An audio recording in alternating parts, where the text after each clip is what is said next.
Buenas noches, el Señor les bendiga. Un gusto volver a estar con cada uno de ustedes y gracias una vez más por permitirnos poder entrar a sus hogares. Ahí en la comodidad de sus hogares quisiera invitarles a que busquen conmigo en el libro de Mateo capítulo 7. Vamos a leer desde el verso 21 en adelante. Así dice la palabra del Señor. No todo el que me dice, Señor, Señor, entrará en el reino de los cielos, sino el que hace la voluntad de mi Padre que está en los cielos. Muchos me dirán en aquel día, Señor, Señor, ¿no profetizamos en tu nombre y en tu nombre echamos fuera demonios y en tu nombre hicimos muchos milagros? Y entonces les declararé, nunca os conocí, apartados de mí, hacedores de maldad. Se nota en estos primeros versículos que a Jesucristo no le impresionaba, ni le impresionan hasta el día de hoy, la gente que profetiza o que echan demonios en su nombre y que hacen milagros, pero que no hacen la voluntad de su Padre. Luego dice en el verso 24, cualquiera, pues, que me oye estas palabras y las hace, le compararé a un hombre prudente que edificó su casa sobre la roca. Descendió lluvia y vinieron ríos y soplaron vientos y golpearon contra aquella casa y no cayó, porque estaba fundada sobre la roca. Pero cualquiera que me oye estas palabras y no las hace, y no las pone por obra, y no las practica, le compararé a un hombre insensato que edificó su casa sobre la arena. Y descendió lluvia, y vinieron ríos, y soplaron vientos, y dieron con ímpetu contra aquella casa, y cayó, y fue grande su ruina. Se nota, mientras uno lee estos primeros versículos, que la segunda casa no cayó porque sobre ella haya descendido lluvia, ríos y los vientos, porque en la primera casa también vinieron las mismas circunstancias y golpearon y arremetieron contra la primera casa. Pero nos damos cuenta que en realidad la diferencia entre el éxito y el fracaso, entre el éxito y la ruina de la segunda casa, justamente fue en que la primera había sido construida sobre un fundamento sólido, sobre un cimiento estable, mientras la segunda casa había sido construida desprolijamente sobre un fundamento, ¿verdad?, inestable, ¿no? Como es la arena. Cuando terminó Jesús estas palabras, la gente se admiraba de su doctrina porque les enseñaba como quien tiene autoridad y no como los escribas. Esta noche quisiera hablar con ustedes acerca de un tema, le puse un título bastante interesante, cuando la ruina no es el final, sino el principio. A manera de introducción, me gustaría compartir algunos conceptos que considero necesario que tanto usted como todos nosotros podamos tener para poder entender mejor la lección que quiero darles a partir de estos versículos que acabamos de lecturar. De acuerdo a las Escrituras, solamente hay dos reinos espirituales, el reino de la luz y el reino de las tinieblas. El reino de la luz comandado por Jesucristo, ¿verdad?, el Señor, ¿no? Y el reino de las tinieblas comandado por Satanás, el príncipe de este mundo. Dicho sea de paso, a Jesucristo fue enviado por Dios el Padre a este mundo con una misión. Mientras que Satanás fue expulsado del cielo por Dios el Padre, ya que Satanás incurrió, ¿verdad?, en un intento fallido de querer usurpar el trono de Dios. Por esa razón, la Biblia dice que Dios lo expulsó del cielo, donde él ministraba, donde él fungía como ministro de alabanza y de adoración, ¿verdad?, delante de la presencia de Dios. Obviamente, al ser expulsado, perdió todos los privilegios que Dios el Padre le había dado.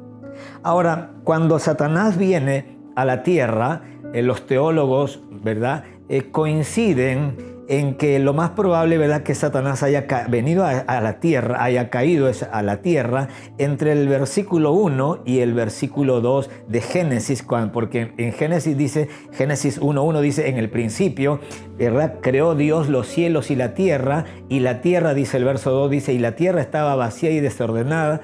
Y obviamente los teólogos dicen, ¿verdad?, llegan a pensar y a entender que no es posible, ¿verdad?, que Dios haga una tierra desordenada, vacía y que las tinieblas estén sobre la faz de las aguas. Se entiende, ¿verdad?, que Satanás al venir a la tierra debe haber comenzado a hacer lo que él siempre hace: traer caos, traer, ¿verdad?, tinieblas y traer desorden en el orden que Dios ha establecido. Por eso es que Dios, el Padre, ¿verdad?, tuvo que volver a recrear, ¿verdad?, todo lo que estaba vacío, comenzó a llenarlo, todo lo que estaba en desorden tuvo que ordenarlo y tuvo que llamar a la luz para disipar las tinieblas y hacerla que retroceda. Entonces, Satanás, al ser expulsado del cielo a la tierra, perdió también todos sus privilegios, ¿no? Y cegado, se entiende, por los celos, el odio y la maldad que había en su corazón, él maquinó, él elaboró un plan sistemáticamente, ¿verdad?, bien elaborado, ¿no?, para engañar a Eva, pero no solamente para engañar a Eva, para inducirla a que coma el fruto del árbol prohibido, sino para usarla a ella como señuelo, para que a través de ella también hacerlo caer al hombre, a Adán, al gerente, a esa persona a quien Dios había puesto en la tierra, en el huerto del Edén, para que lo trabajara y lo cuidara, ¿no? Era el administrador del Edén, de la tierra. Y la Biblia nos muestra entonces cómo al incurrir también, ¿verdad?, en el pecado, ¿sí?, en el pecado original, como se le conoce tanto a Adán como a Eva, obviamente también Dios los expulsó del paraíso, logrando, dicho sea de paso, su cometido, Satanás, porque así como él fue expulsado del cielo y perdió sus privilegios, también logró hacer caer, no digo que él fue el responsable, seamos claros en esto, él, ¿verdad?, los tentó, les puso la trampa, los engañó, pero quienes tomaron la decisión por su propia voluntad fue el hombre y la mujer, ¿verdad? Pero el Satanás obviamente logró, y lo vemos en el Génesis, léalo por favor en su casa, vemos que logró su cometido porque Dios lo expulsó del paraíso a Adán y a Eva y puso inclusive, ¿verdad?, dos ángeles con espadas desenvainadas de fuego para impedirles que ellos vuelvan a entrar a ese lugar hermoso que Dios había creado para que la primera pareja viva una vida de paraíso. Bendito sea el nombre de Jesús. Ahora, la estrategia, cuando uno lee Génesis capítulo 3, vemos que la estrategia que Satanás usó en el huerto es la misma estrategia que él ha usado todos los miles de años en toda la historia de la humanidad hasta nuestros días. Número 1, poner en tela de juicio el carácter de Dios, poniendo en duda la veracidad de su palabra. Satanás, obviamente, lo primero que trabajó fue en la mente de Eva, fue poner en tela de juicio el carácter de Dios, poniendo en duda la veracidad de su palabra. Dios le había dicho algo a Eva, que no comas porque si comes de Adán, ¿verdad?, si comes de este fruto prohibido ciertamente morirás. Y cuando Satanás se le presenta a la mujer, le dice: con que Dios te ha dicho, ¿verdad?, que no comas porque si no vas a morir. No vas a morir, le dice. O sea, poniendo, ¿verdad?, en duda la veracidad de la palabra de Dios. Como quien diciendo: no, Dios no está hablando en serio. Dios está exagerando. Dios no va a cumplir lo que él ha dicho. Y en segundo lugar, obviamente, su estrategia consistió en cuestionar los motivos de la prohibición, o sea, los motivos por los cuales Dios les prohibió que comieran del árbol, ¿verdad?, que estaba delante de sus ojos, que dicho sea de paso, dice que era bueno para comer y delicioso. Ahora, en San Juan capítulo 10, verso 10, la Biblia de Jesucristo dijo, ¿verdad?, que el ladrón, Satanás, viene para robar, matar y destruir. Pero Jesucristo dijo: mas yo he venido para darles vida y para que la tengan en abundancia. Ahora, habiendo compartido estos conceptos que considero que son muy importantes, ¿verdad?, como para poner un fundamento a lo que quiero enseñar.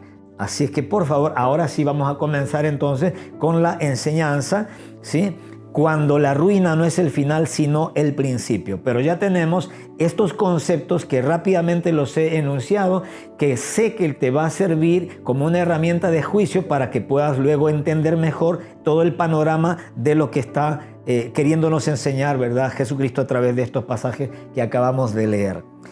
La decisión más importante que tenemos que tomar en la vida es: ¿quién será nuestro Dios? La decisión que usted, que me está escuchando, más importante, la decisión más importante que usted y yo tenemos que tomar en la vida es quién será nuestro Dios. Mucha gente piensa, ¿verdad?, que es con quién me casaré, dónde tengo que vivir, qué profesión tengo que seguir. Y sabe una cosa, lamentablemente una de las razones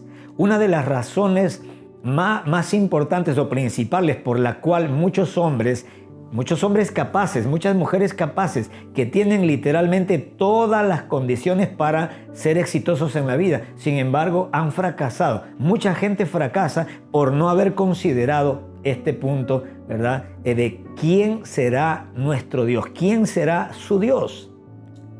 Ahora, ¿por qué es importante tomar la decisión de quién será nuestro Dios? Por eso que leí, ¿verdad?, hace un rato, por eso que comenté, mejor dicho, ¿verdad?, que en el mundo espiritual, invisible, solamente hay dos reinos, ¿verdad? Dos reinos que están en pugna, tratando de controlar el universo, el mundo, y obviamente tratando de influenciar la mente y el corazón de los hombres. El reino de luz con Jesucristo a la cabeza y el reino de Satanás con Satanás obviamente a la cabeza. Ahora, ¿quién será nuestro Dios? Bueno, cuando decidamos esto, entonces sabremos bajo el señorío de quién viviremos.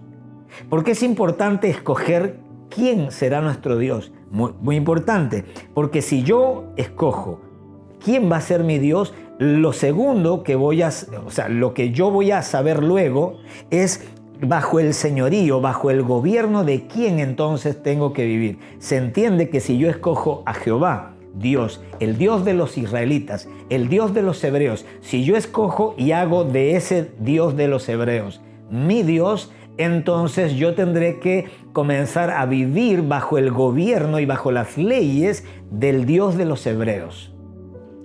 Ahora, lo otro, ¿verdad?, que va a suceder es que yo sabré a quién oír.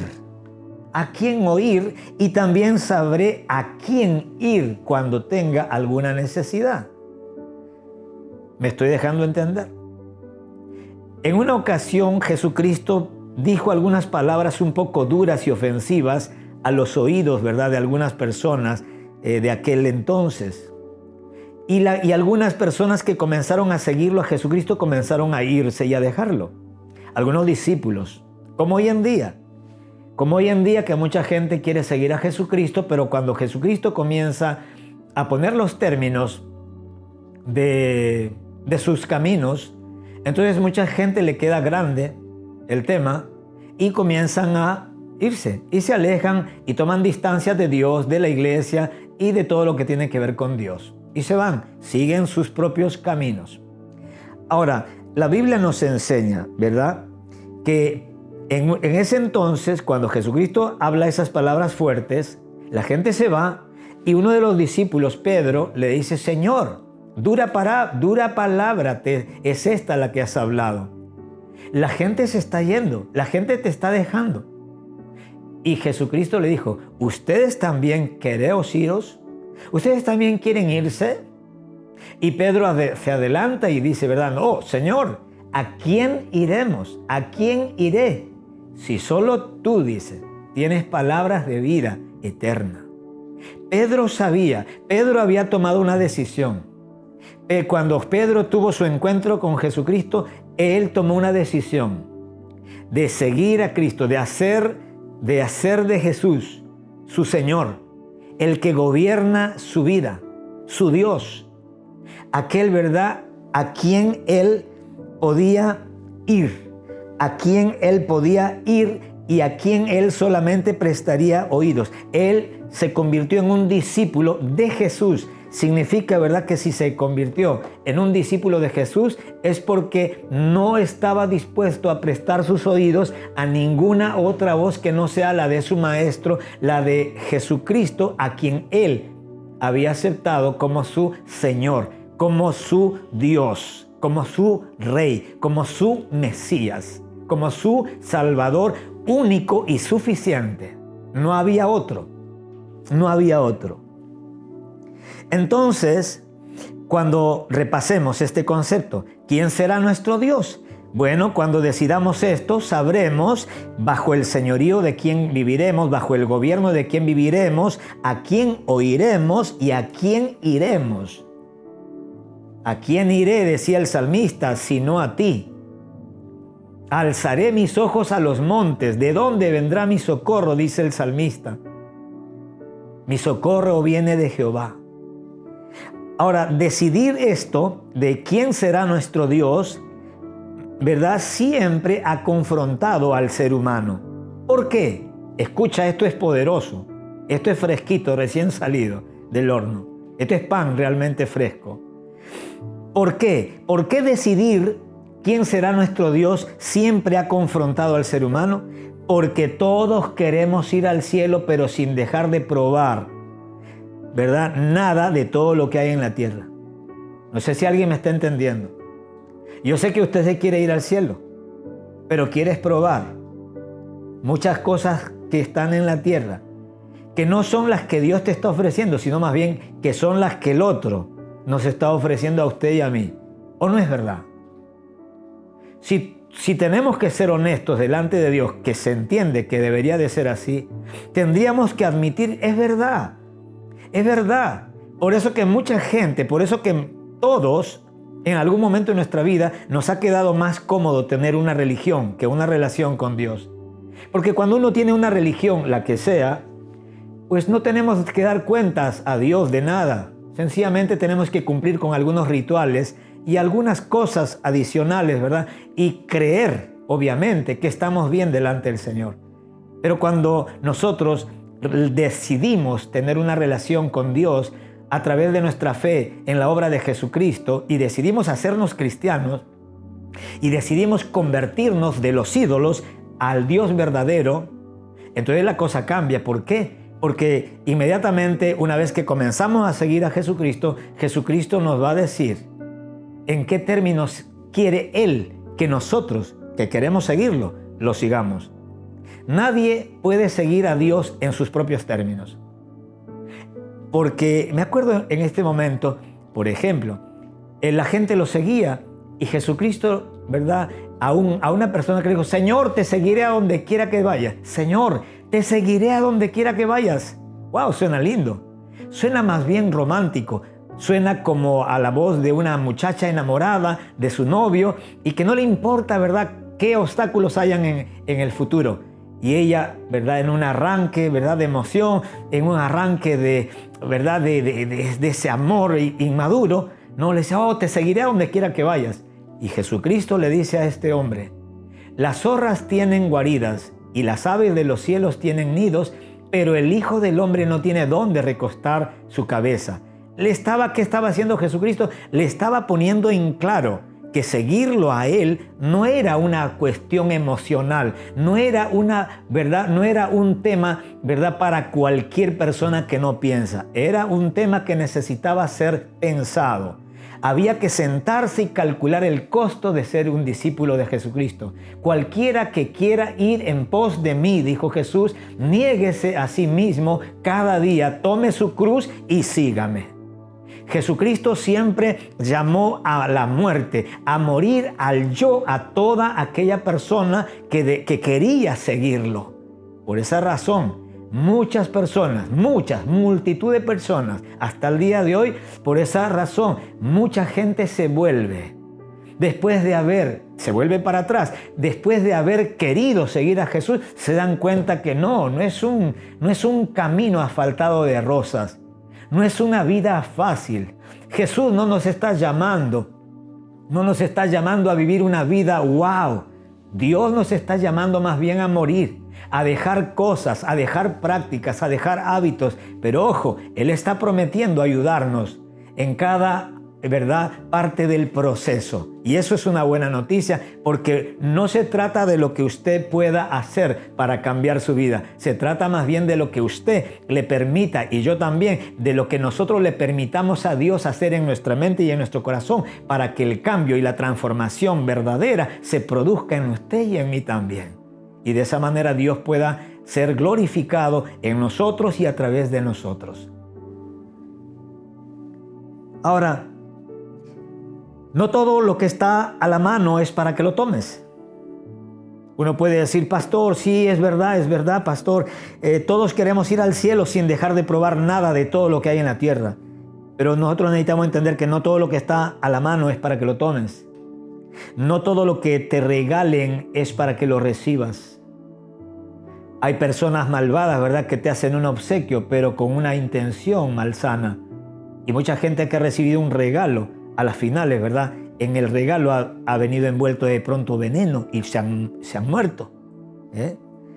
En Primera de Reyes 18:21, dice la palabra de Dios: Elías se acercó a todo el pueblo y le dijo: ¿hasta cuándo seguirán dudando? Decidan si el Señor es el Dios verdadero y entonces síganle a Él, el Dios de Israel. Pero si Baal, un dios pagano, que era el mismo diablo, pero si Baal es el Dios verdadero, entonces sigan a Baal. La gente no respondió ni una palabra, dice. La gente que no quiere responder esta pregunta son gente obviamente que no quieren compromiso. El pueblo de Israel de aquel entonces, de la época de Elías, se parece mucho a mucha gente en este tiempo que no quieren responder esta pregunta. Cuando Dios o los hombres de Dios que predicamos la palabra de Dios, confrontamos a las personas y le decimos lo mismo que Elías: ¿hasta cuándo seguirán dudando? Decidan si el Señor es el Dios verdadero. O sea, Elías les estaba diciendo: hey, gente, si ustedes creen que que Jehová es el Dios verdadero, entonces síganle. Pero no pueden ustedes un día, ¿verdad?, de lunes a sábado, ser buenos, de lunes a viernes ser cristianos, y sábado y domingo, ¿verdad?, ser como diablos. Elías se la estaba poniendo clara, porque así tiene que ser. Dios es un Dios claro. Dios no nos está vendiendo un cuento. Dios nos está, ¿verdad?, mostrando el camino, no varios caminos, el camino, el único camino que te puede llevar a ti y a mí, obviamente, no solamente al cielo, sino acá en la tierra, el único camino que a ti y a mí nos quiere llevar o nos puede llevar a una vida de éxito en lugar de una vida de ruina espiritual, emocional, moral, económica, etcétera, etcétera. Ahora escúcheme, hermano querido. Elías se acerca a todo el pueblo y le dice: ¿hasta cuándo seguirán dudando? Claro, déjenme ver. Deuteronomio capítulo 7. En Deuteronomio capítulo 7, se lo leo rápidamente. En el verso 7 y 8 dice: no por ser vosotros, en el verso 6 dice: porque tú eres pueblo santo para Jehová tu Dios. Jehová tu Dios te ha escogido. Esto es una palabra de Dios para Israel. Jehová tu Dios te ha escogido para hacerle un pueblo especial más que todos los pueblos que están sobre la tierra. No te escogió por ser vosotros más que todos los pueblos, os ha querido Jehová, y os ha escogido, pues vosotros erais el más insignificante de todos los pueblos, sino por cuanto Jehová te amó y quiso guardar el juramento que juró a vuestros padres. Por esa razón te ha sacado, ¿verdad? Te ha rescatado de servidumbre de la mano de Faraón. Dios les está diciendo a través de Deuteronomio capítulo 7 y 8, ¿no? Dios les estaba diciendo a los hebreos: oigan, yo los he escogido no porque ustedes sean los más buenos de toda la gente en ese entonces, porque ustedes sean los más fuertes, porque ustedes hayan sido los más santos. No, más bien todo lo contrario, los escogí porque ustedes eran los más débiles, los más indefensos. Es más, los escogí a ustedes para que sean mi pueblo, porque yo, en mi soberana voluntad, decidí amarte, decidí amarlos. Y cuando yo leo este pasaje de Deuteronomio 7, me hace recordar lo que Jesucristo le dijo a sus discípulos, ¿sí? Porque Jesucristo le dijo prácticamente lo mismo a sus discípulos. En Juan 15:16 dice, ¿verdad? Ustedes no me escogieron. Yo soy el que los escogí a ustedes, dice el Señor. Jesucristo había escogido a Mateo, a Pedro, a Andrés, etcétera, para que sean sus discípulos, para que sean parte de su familia, parte de la iglesia. Ellos no lo escogieron a Jesús, Jesús los escogió a ellos. ¿Por qué? Porque Jesús los amó, porque Jesús en su soberanía, porque Dios en su soberanía los amó y quiso mostrarles a ellos su misericordia y su gracia infinita, para que a través de ellos luego pues Él pueda manifestar esa gracia infinita a otras personas.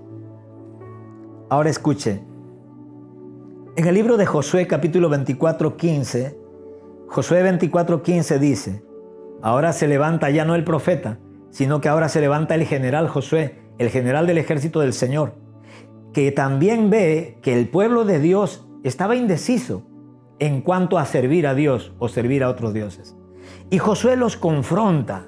Josué los confronta porque Dios siempre va a usar a sus hombres o a sus mujeres, ¿verdad?, para confrontar a su pueblo, para tomar decisiones. ¿Por qué? Porque son nuestras decisiones las que determinan nuestro éxito o nuestro fracaso. Usted no está donde está por mala suerte o por buena suerte. Usted está donde está por sus buenas decisiones o por sus malas decisiones. Todos nosotros estamos donde estamos y estamos como estamos por nuestras buenas o malas decisiones en cada área de nuestra vida. ¿Me estoy dejando entender? Ahora escuche. Josué 24:15, Josué se para y delante de todo el pueblo le dice: y si les parece a ustedes mal servir a Jehová, escojan hoy a quién servir. Si a los dioses a quienes sirvieron vuestros padres cuando estuvieron al otro lado del río, o a los dioses de los amorreos en cuya tierra habitáis. Pero yo y mi casa serviremos a Jehová. Pero yo, mi esposa, mis hijos, serviremos a Jehová. Pero ustedes ahora escojan. Yo tengo mi decisión tomada. Ustedes no la han tomado todavía. Tómenla ahora, les está diciendo. Los está presionando para tomar una decisión. ¿Por qué?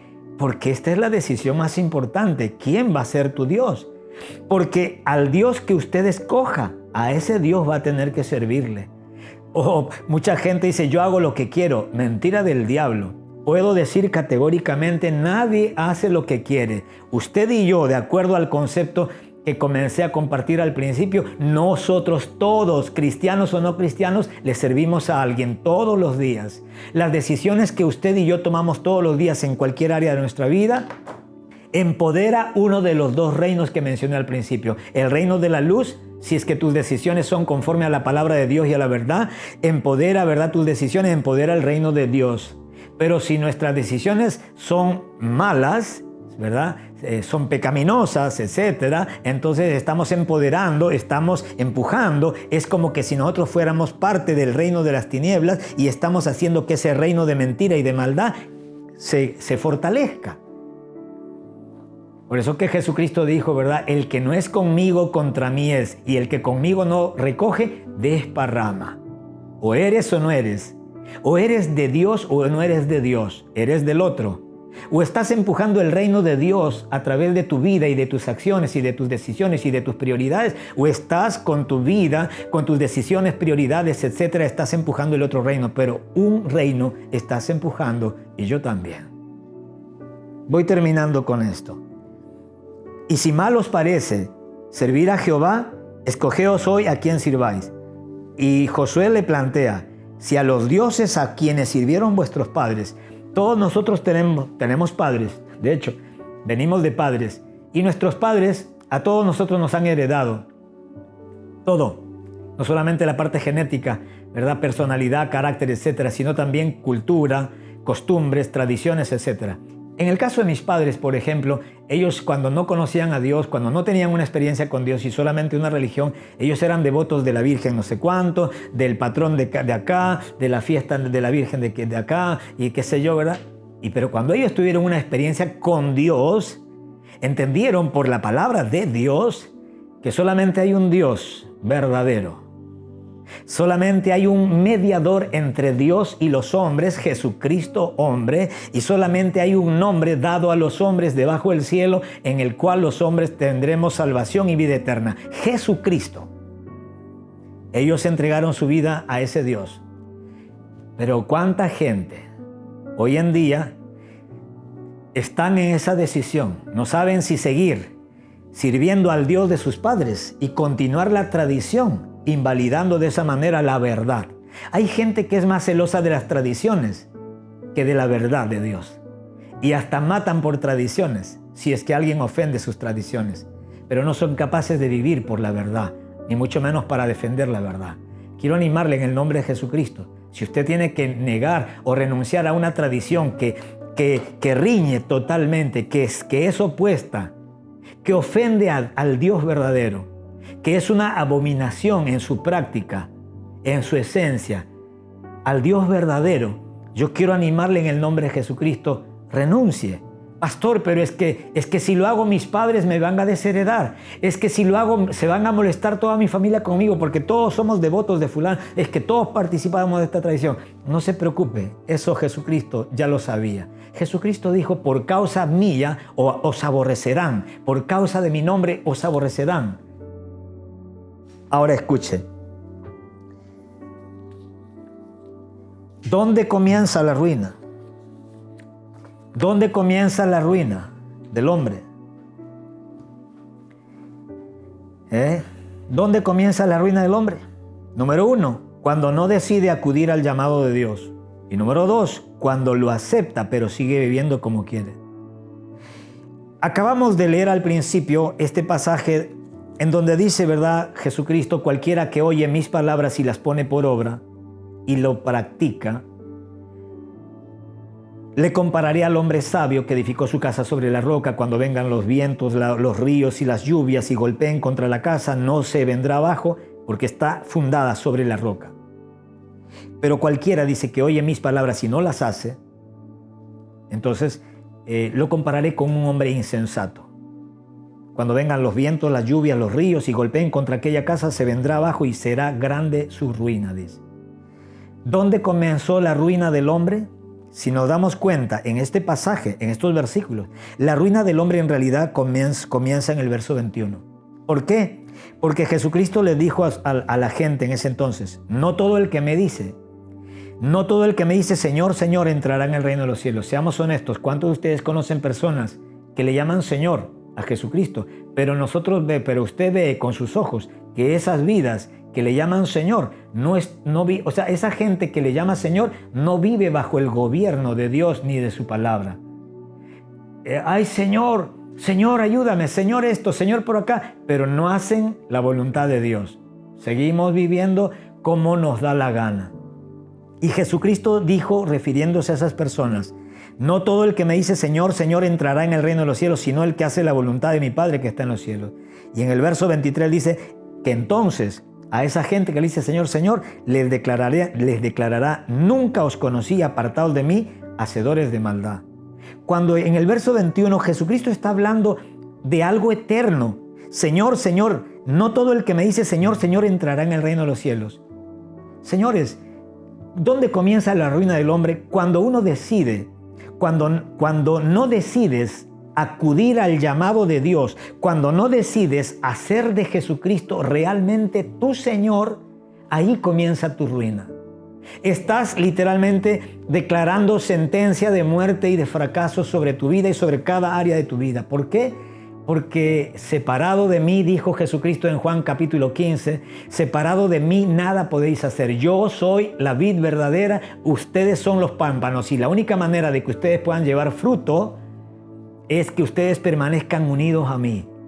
El hombre tiene que reconocer, tenemos que reconocer, ¿verdad? Que separados de Dios no podemos hacer nada. Ojo, no podemos hacer nada que permanezca en el tiempo y que realmente sea bueno delante de los ojos de Dios.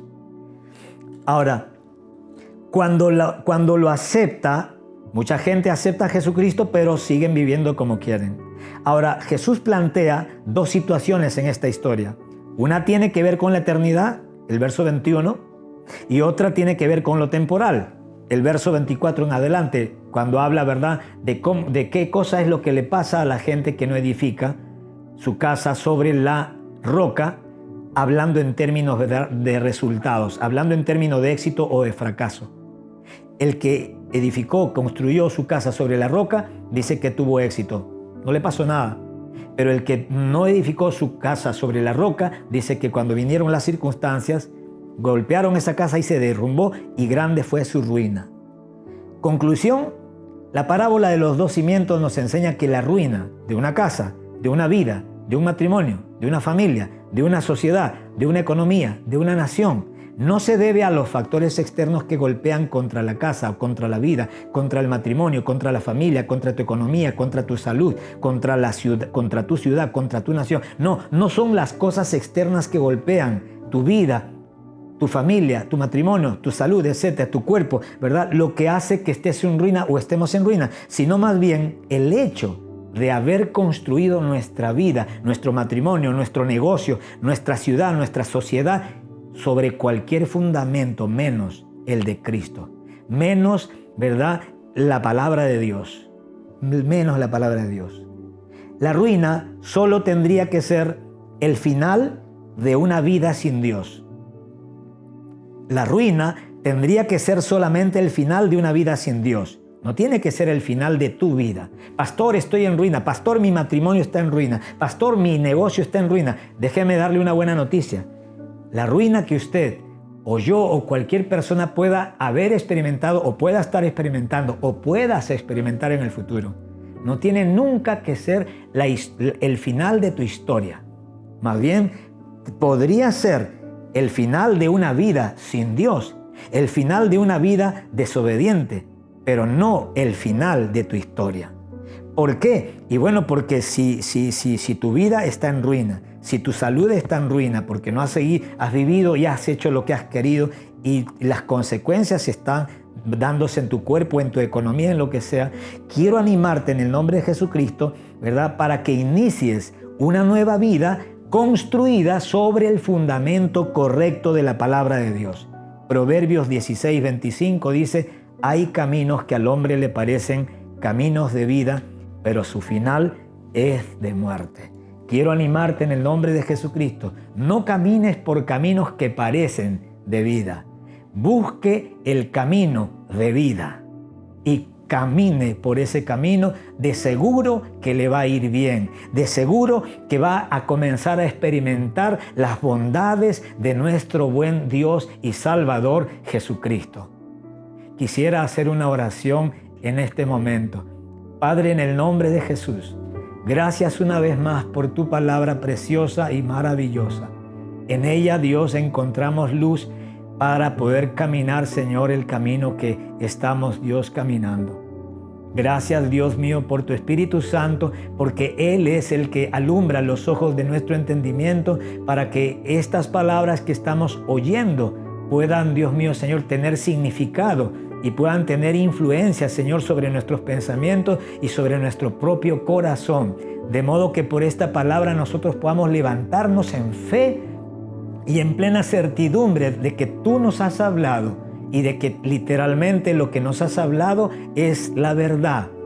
Dios del cielo, perdónanos porque muchas veces que hemos estado en ruina en cualquier área de nuestra vida, nosotros hemos, Señor, hemos dicho, hemos hablado, hemos pensado, Señor, que estamos mal, estamos en ruina por la mala suerte, porque el gobierno, porque tú, porque el diablo, porque qué sé yo, tantas cosas. Y le hemos hecho responsable a tanta gente de nuestras malas decisiones.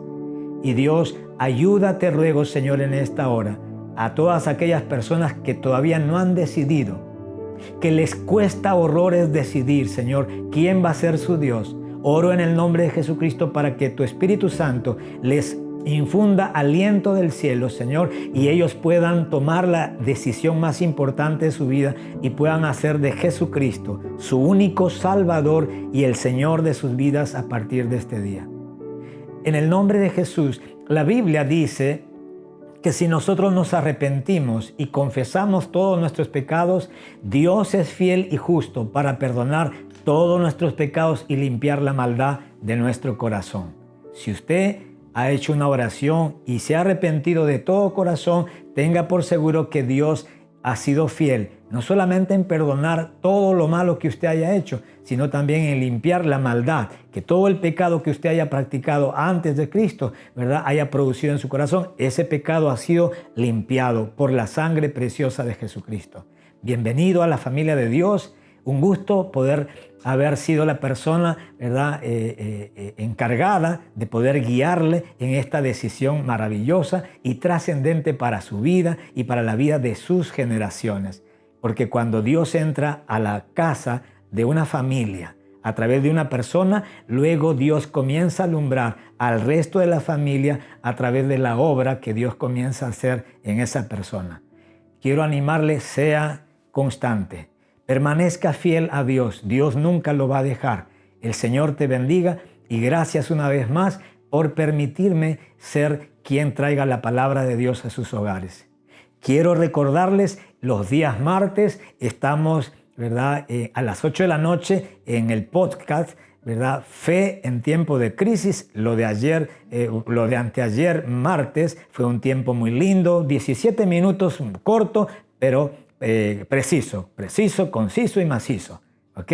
Escuche esos podcasts para fortalecer y nutrir la fe que Dios ha puesto en sus corazones. Y el día domingo nos estamos viendo 10 de la mañana, ¿verdad? Todos juntos, y cuando usted termine de ver, ¿verdad? El video, páselo a todos sus contactos, mándelo, haga que la gente comience a escuchar acerca de este Dios maravilloso que tiene planes de bien y no de mal para nuestras vidas. Dios te bendiga, nos vemos el domingo. Bendiciones.